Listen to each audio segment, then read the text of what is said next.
నమస్తే, నేను మీ శివప్రసాద్ అవటపల్లి. హిందూ ధర్మం అన్నా, హిందూ దేవాలయాలన్నా ప్రతి వాళ్ళకి లోకం అయిపోతుంది.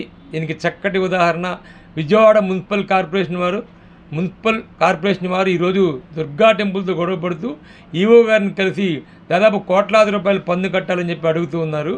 ఇదే విషయాన్ని మేము గత 2 నెలల క్రితం ఆపోజిట్లో ఉన్న మసీదు మీద ఎవరి పేరు మీద ఉంది, ఎవరు ట్యాక్స్ కట్టాలంటే వాళ్ళు ట్యాక్స్ కట్టలేదు, కనీసం ట్యాక్స్ కూడా లేదు అని చెప్పడం జరిగింది.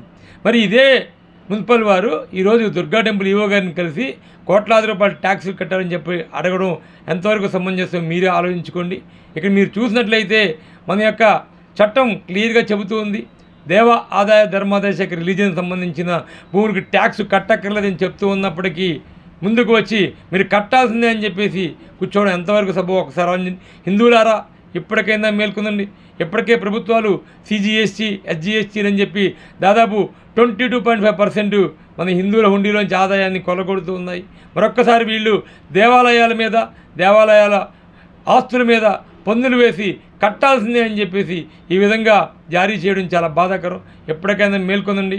చర్చికి లేని పన్ను, మసీదులకి లేని పన్ను మన దేవాలయాలకు ఎందుకని చెప్పేసి మనం అడుగుతున్నాము.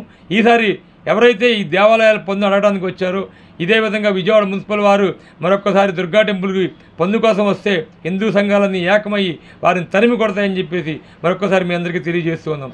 జై హింద్, జై శ్రీ.